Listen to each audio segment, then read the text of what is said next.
This is Radhakrishna Gopidesi. So, in the present session is going to the explanation about gas turbine power plants. In the last session itself, we are discussing about a gas turbine power plants, and here we are discussing about the different types of components of a gas turbine power plant in the present session. Okay, so what are the components or auxiliaries are using in a gas turbine power plant? Because already we seen that different types classification of gas turbines. In a classification of a gas turbines, we are seeing two types, mainly open cycle gas turbine and the closed cycle gas turbine. Okay, so for increasing the efficiency in a closed open cycle gas turbine, we are using the three methods. One is the regenerating, reheating and intercooling. So each one required some components. Okay, at the same time in a gas turbine power plant working also we need some amount of different components. So the main important components of a gas turbine power plants are three. One is the compressor, and next one is the combustion chamber, and next one is the turbine. Okay, so these are the three important components. So how the gas turbine is constructed? Okay, so the gas turbine is constructed. Okay, so this gas turbine consists of a blades mounted and a shaft. Okay, so initially we have one shaft. So that shaft contains a blades. Okay, so that blades. So for example, this is a gas turbine power plant, and this is the gas turbine here. So in between this we have a one shaft. The shaft contains a blades. Okay, so what happened with the blades? So when the gas turbine compressed air after the combustion process, it have a high pressure and high temperature air strikes to the blades. So automatically it have some kinetic energy. So that kinetic energy is useful to rotate the blades. Okay, so when the blade is rotated, automatically the shaft is rotated. So what is meant by a shaft? So shaft is a device which transfers the energy from one point to the another point. Okay, so generally a gas turbine consists of a blades mounted on the shaft and enclosed to a casing. So what is the importance of a casing? So the casing is protected the external problems. Okay, so maybe it causes to some cutting of some disturbances happened in this. Okay, so that is minimized by using of a casing. That is a protector of a gas turbine. The gas turbine may be either axial flow type or the tangential flow type. Okay, so here based on the flow, gas turbines are divided into two types. One is the axial flow. So in this direction the air is flowing, there is known as the axial flow, or otherwise in a tangential method also the gas is flows. So based on the flow type, gas turbine are classified into two types, axial flow and the tangential flows. So this is the turbine. So the turbine contains a shaft, that shaft contains a blade. So these are the blades. So when it is struck by a forced, high velocity gas, that is the high velocity air, contains a high temperature and pressure. So when it strikes, automatically it starts moving. Okay, so that means here the mechanical energy generated from the kinetic energy. So this is the main auxiliary of a gas turbine power plant. Okay, so in this entire session we are going to discuss about only auxiliaries and the advantages and disadvantages. So the first component is the gas turbine, and the second component of a gas turbine power plant is compressors. What is meant by a compressor and what is the function of a compressor? So compressor means which compresses the air, which compresses the substance. Okay, so for a compression process we are using a compressors. Okay, so the compressor taking the atmospheric air and it is compress it. Okay, after the compression we are getting the high temperature and pressure. So what are the different types of a compressors? So generally we have two types of a compressors we are using. One is the centrifugal compressor and second one is the axial flow type compressors. Okay, so centrifugal compressors and the axial flow type of a compressors. So here we would like to see the compressor images also. So see in these images, so this is a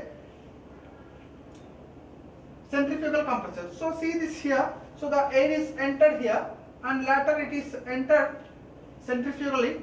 Okay, so it is compressing process is going on. Okay, so the fresh air is entered here and here we can arrange a compressor, centrifugal compressor. So this centrifugal compressor compresses the air. So this red represents the high temperature and high pressure compressed air. So that high pressure and high compressed air we are supplying to the combustion chamber. Okay, so the circuit is like this. First we have a compressor. First we have a, we need to take the air. After that,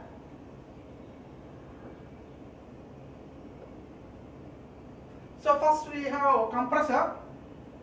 The suction air is taken from the atmosphere, where compressed the air. After the compressor, that is sending into the combustion chamber. So that is the CC, combustion chamber, and this is the compressor. Okay. So this compressed high temperature and high pressure air is sending to the combustion chamber. So generally this is a centrifugal compressor. And what about the axial flow compressor type? So in this axial flow compressor type also, so we are sending the axially to the atmospheric air, and these blades are compresses the air. Okay, so this gives a better compression ratios. Okay, so how much amount of pressure is increases, that much temperature also increases. So high pressure and high temperature air gives a better combustion efficiency. So that's why we are using a, always prefer the high combustion and high combustion efficiency with high pressure and high temperature of a suction air. Okay, so we are taking the air from the ambient condition only. After that, we are using a different types of compressors. That is the centrifugal compressors and the axial compressor. Maybe we can utilize which is based on the pressure conditions also. We can choose it. So after the compressor, we are sending that high temperature and high pressure air to the combustion chamber. Okay, so what happens in a combustion chamber, how the combustion takes place. So the combustion takes place here is mainly in a 4 ways. Okay, so 4 steps actually. What are the 4 steps in a combustion chamber takes place? So the first initial thing is the compressed air is entered into the combustion chamber. Later it is need to mix with the fuel. So we need to send the fuel also in the combustion chamber. So for example, this is a combustion chamber. So in this combustion chamber, we are sending the high pressure, high temperature air. So we are sending the air for the combustion process. At the same time, for a combustion process, we need to supply the fuel also. So this is the position to inject the fuel here. So generally we prefer what type of fuel we are injecting in a gas turbine power plant. So we are preferring the high octane fuels. So generally we prefer the natural gases, CH4, methane. So maximum it contains a methane content only in a natural gases. Okay. So we are injecting the fuel and air is injected. So at that point, so the proper mixing is required. So the preparation of a reactive mixer. So the first step is when the compressed air is entered into the combustion chamber, automatically it need to mix with a fuel. Proper combustion takes place when the air and the fuel is form a reactive mixer. So this is the first thing, the formation of a reactive mixer. So this is the first step. After the formation, we need to supply the we need to supply the flame, okay, or we need to supply the, here we need to supply a flame only. By using a spark plug or anything we can utilize. Okay, we need to give you some spark there. Okay, so when the spark is entered in the combustion chamber, when it is already having a high temperature and high pressure air and the fuel combination reactive mixture, so that starts the ignition point. That starts the ignition stage. So this is the second step of a combustion chamber. In the process of a combustion chamber is ignition process. So the ignition takes place. That means it is start the combustion, starting the fuel combustion process. And here the important thing is, so it reaches to all the points in the combustion chamber. Then only it gives a proper amount of heat release rate. So the thing is, we need to follow. It's following the flame propagation is properly taken a place or not. So flame propagation is the next step. So flame propagation also very important. If the flame propagation is very high, automatically it reaches to the corner point of a combustion chamber also, and it gives a complete combustion of the fuel. Okay, so the complete combustion is happened with a flame propagation. Okay, so generally in a hydrogen fuels have a high flame velocity, so that's why hydrogen fuels gives a very good combustion efficiency.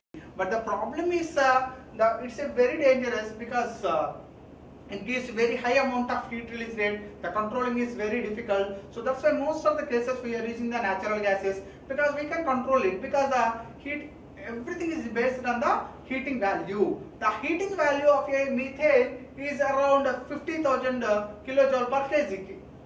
50,000 kilojoule per kg Kelvin. But here in this case of a hydrogen, that is 1,20,000 kilojoule per kg. Okay, so that's why the important thing is the flame propagation also very important in the combustion chamber.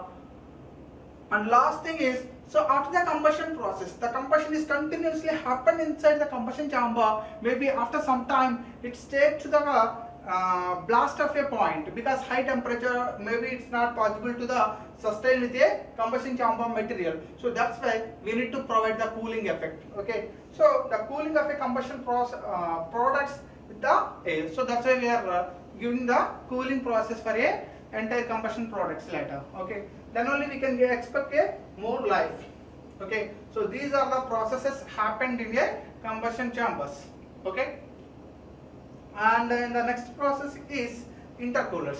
So already in the previous sessions we are discussing about three parameters are useful to improve the combustion, improve the efficiency of a gas turbine power stations. So in a open cycle, intercooling technique, regenerating and the reheating process are very important. So what is meant by an intercooler? So intercooler is generally using for the high pressure, creating a high pressure processes. For creating the high pressure compressor, high pressure A, so we are using the intercoolers. So inter means it's in between the two compressors. Okay, so here we are using the two high pressure and the low pressure compressors. So one is the high pressure compressor and second one is the low pressure compressor. Low pressure compressor. Okay, so in between these two we are using a intercooler for increase the pressure.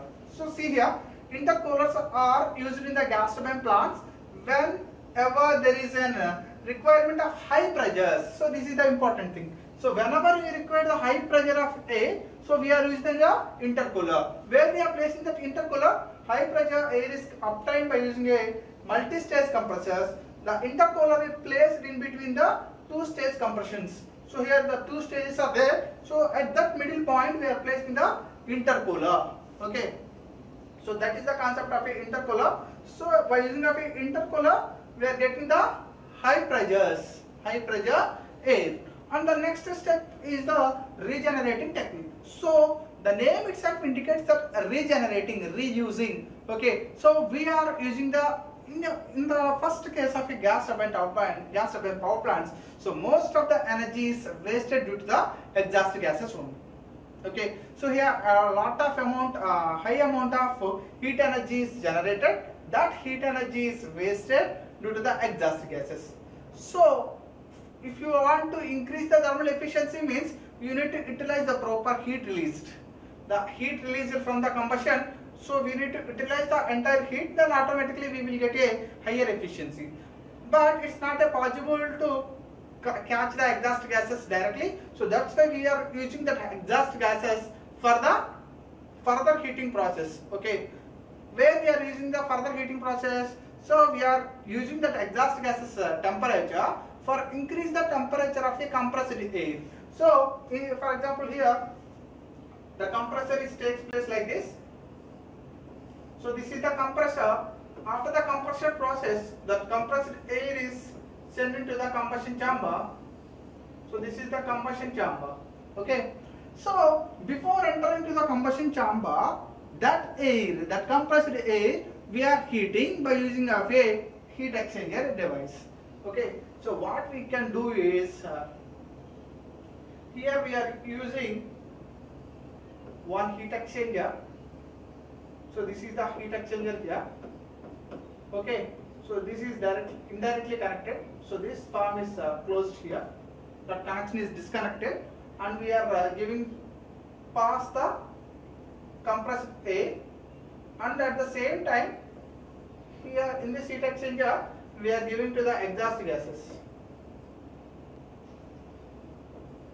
Exhaust gases are supplying here. So that means it's a low temperature condition. and this is the high temperature conditions. Okay, so in between these two the heat transfer takes place and it absorbs the temperature and automatically it raises the temperature. Okay, so that means we are utilizing the exhaust gases temperature. So this technique is generally known as the regenerating process. See here, in regenerator heat transfer takes place between the exhaust gases and the cool air.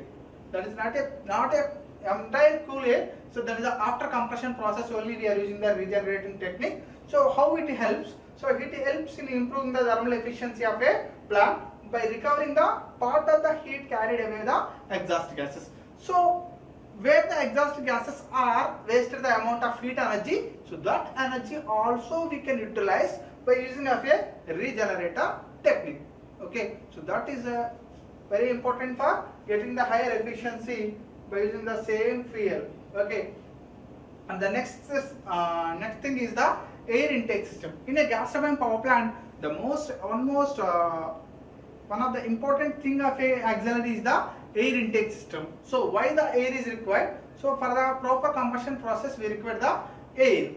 That is a normal phenomena. Okay, but we are taking the air from the atmosphere. So maybe the atmosphere inside the atmosphere we are containing a lot of dust particles. So the first thing is we need to remove the dust particles from the air. Okay, so for that process we need to utilize air filters. Okay, so the air filter in the air intake the system provides this. Okay, so the air filter removes the dust particle from the air. So see here, it provides the clean air into the compressor. During the continuous operation of the impurities and dust in the air deposits on the compressor blades, this reduces the efficiency and output of the plant. So when we are using the dust particles, automatically it reduces the impact or efficiency of a compressors, and also it shows the less combustion efficiency. So automatically it shows the very low efficiency of a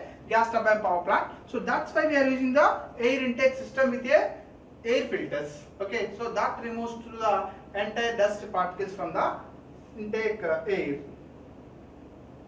And later, so important thing is exhaust system. So the exhaust system also very important here, because whenever we are taking the intake air, after the combustion process, what happened? The chemical energy is exhausted. Chemical energy is exhausted here. So that's why we need to fill with a fresh air and a fresh fuel. So then only it gives a proper combustion process.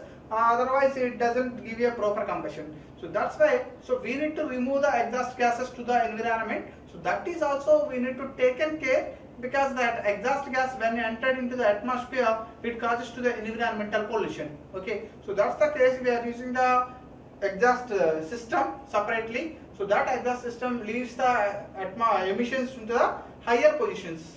Okay, so that's why we are using chimney concepts. Okay, so the chimney is a tall tower, so it removes the exhaust gases very easily in a top position. Automatically that exhaust gases have a lower density. If you see that always the high temperature air is moving upwards. Why? Because that high temperature gives less density. So when the density of your body is very low, automatically it trying to move upwards.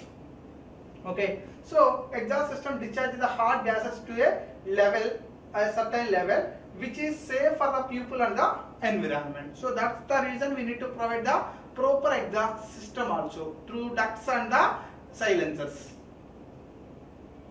And the starting system, so how we can start the engine, that is also important. Okay, so starting system provides the initial momentum for the gas turbine to reach the operating speed. So initially we need to give some push up to the gas turbine power plant also. Okay, so that reason we need to start in initial starting system. How we are start the bike. Okay, for example, if you want to run the bike, first you need to give some kick to the bike, or otherwise if you need to utilize the some motor system to start the bike. So initial movement is required for every vehicle. So like that only we are using the starting system also plays a vital role in the gas turbine power plants.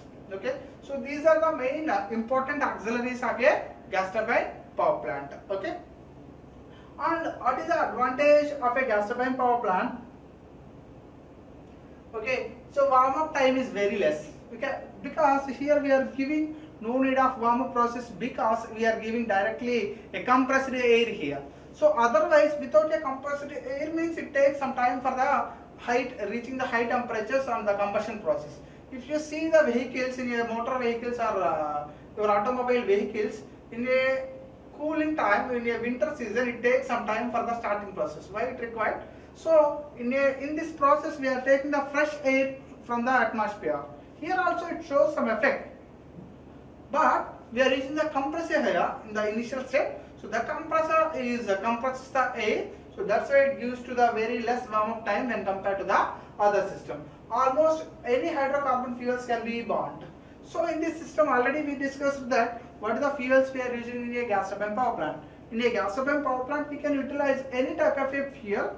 Okay, maybe but the condition is it have a high octane fuel. So high octane fuel give you a proper combustion rate. So that's why most of the cases we are using natural gases, or otherwise we can utilize any type of fuel, maybe solid fuel, liquid fuel, a gaseous fuel. Okay, remember one thing, gas turbine power plant means not only using the fuel as a gas.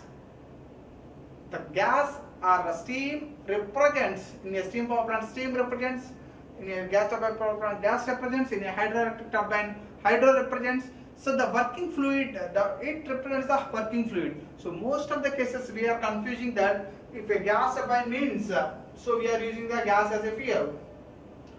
But the thing is, the gas is the working fluid. The fluid, working fluid. So based on the working fluid, we are giving the names gas turbine power plants, steam power plants, okay, or hydro power plants. So the fuel used in this. So what is the fuel using in a gas turbine power plant? So the fuel used here, high octane fuels, maybe solid. Solid means coal powder we can utilize as a pulverized state, or liquid. We are using gasoline fuels like petrols, or most of the cases we are using gases.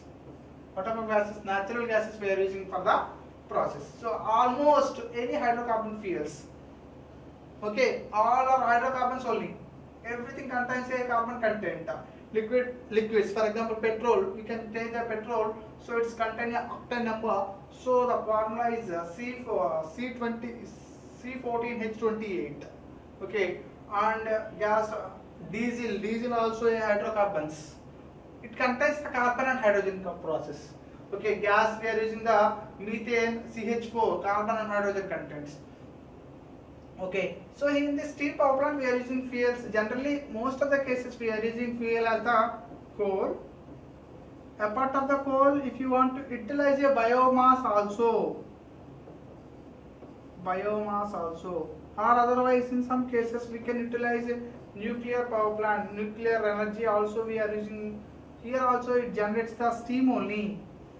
Okay, nuclear power plant. It is also gives some amount of heat energy. That heat energy useful to the convert the water into the steam format. That is the fuel thing. Okay. And low weight and size. The weight in kg per kilowatt of power developed is very less. So if you consider here, the mechanism is we are using the very simple mechanism when compared to the others.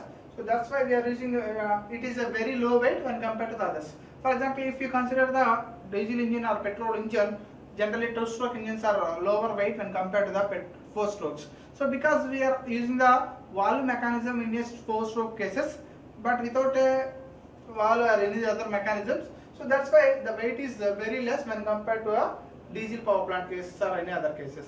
Okay. And it occupies very little space. Like a diesel power plant, the gas turbine power plant also occupies very less space. So diesel power plant also occupies less space. Gas turbine power plants also occupies less space. But steam power plants and the hydroelectric power plants occupies the more space. So do remember that if you want to remember all the points, it's very difficult. Just compare with one power plant with another power plant, and that gives a very better understanding about your power stations. Okay.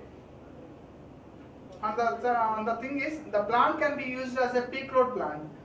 Okay, what is meant by peak load? In a diesel power plant condition, we learn about that peak load condition. So peak load means maximum load requirement. So the maximum load is required only sometimes only. Okay, so maybe in a daytime, a morning time, and the evening time, we are using the maximum power utilization.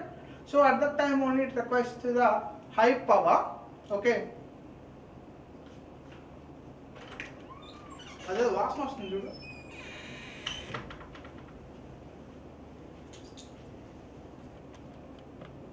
Okay, so it occupies very little space, and also the plant can be used as a peak load plant. So why we are using a peak load plant? So it occupies very less space. Okay, and the starting is very simple.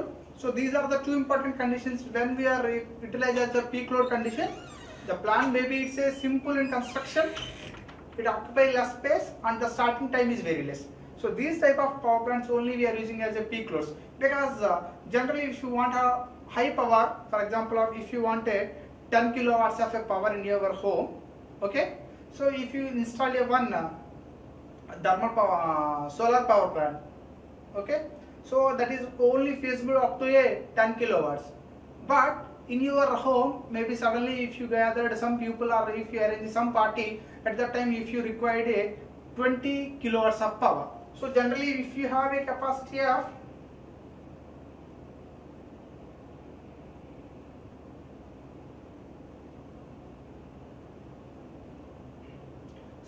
your installed capacity is 10 kilowatts. Your installed capacity is 10 kilowatts, but suddenly some program if you want required a 20 kilowatts. So for 20 kilowatts, if you don't have a like that generating system, for 10 kilowatts you have a already solar plant.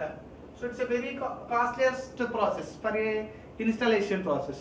So that's why we are maximum we are using the 10 kilowatts. That's why we are installing only 10 kilowatts of a solar power plant. But suddenly if you want a 20 kilowatt up to some time or one day, at that time what we can do? So that 10 kilowatt we can get it by using of a additional power plant. So that is maybe diesel power plant. So this system is known as a backup power system, or here it is known as a peak power plant station. Okay, peak load station. Okay, at that time we can utilize the diesel power plant very easily, because we can move the one point to the another point, because it occupies very less space. Okay, so like that we are using the gas turbine power plant also. Okay, and initial cost also very less for the gas turbine power plant when compared to the steam power plant and the hydroelectric power plants. The cooling medium requirement is not necessary. So here we don't require any special type of cooling processes. Okay, so that's why it is also one advantage of a gas turbine power plant. At the same time, the gas turbine power plant have some disadvantage also. What are the disadvantages here? The gas turbine power plant gives a very less efficiency when compared to the steam and diesel power plant at a part load conditions. Part load means maybe 50% of load, 60% of. If the maximum capacity is 100, but we are running on a 60 kilowatts only, 60 kgs only. So at that time the efficiency of a gas turbine power plant is less. When the part load efficiency of a plant decreases, the part of the power developed by a turbine is used to run the compressor. So because why it happens? Because in a gas turbine power plant we need to continuously operate the compressor. So that compressor automatically it consumes the more power. So that's why the part load condition gives a less efficiency. And coming to the plant efficiency is completely dependent on the atmospheric conditions. So if you why? Because we are taking the air from the atmosphere. Maybe it's air contains more water content or more dust particles. It affects on the combustion process. When automatically the combustion efficiency is decreases, automatically amount of heat release rate is automatically decreases. So that's why the plant efficiency totally dependent on the atmospheric conditions only. And also the heat rejection to the atmosphere is very high, and hence this is reduces the overall thermal efficiency. So already we discussed that in a gas turbine power plant the most amount of heat energy is lost due to the exhaust gases only. So that's why we are using the regenerating technique or reheating technique. So we need to utilize like that other systems, or otherwise it gives a very low efficiency because of a heat rejection process. Okay, so most of the cases gas turbine power plant is operated in a combined process only. What are the combined systems using in a gas turbine power plant? So the combined cycle gas turbine and the steam power plants are using, why we are using this? So the combination of gas turbine steam cycle aim at utilizing the heat. So the important thing is we need to utilize the reusing of a exhaust gases. That is the important thing. Then only we are getting the higher efficiency. So that's why we are using the combination of a power plant. So for example, if in this gas turbine power plant is combined with a diesel power plant, so generally we are preferring the turbocharging, gas generator and the compound engine techniques. So these are the some techniques we are using the combination of a process. Okay. So now I would like to summarize the today's class. So in today's class we are mainly focusing on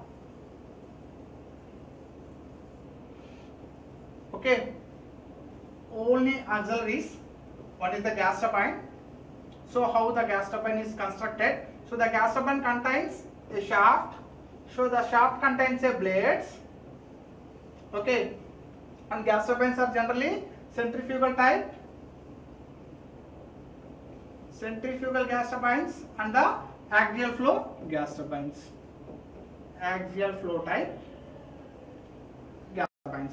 So these are the gas turbines we are using, and the compressors. So compressor is using to compress the air. So that generally we are using two types of a compressors. Okay. So what are the two types of a compressors? So here we are using the centrifugal compressors. Here also the same centrifugal compressor and axial flow compressors. Okay. And the next thing is combustion chamber. So what happened in a combustion chamber? So the combustion chamber takes total 4 steps. So what are the 4 steps?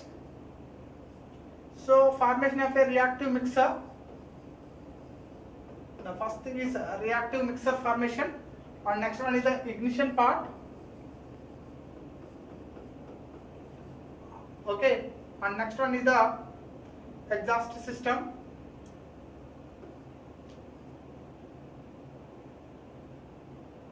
Flame propagation is also important. Flame propagation.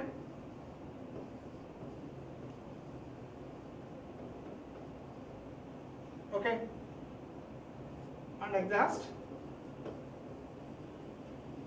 So these are the combustion processes. Okay.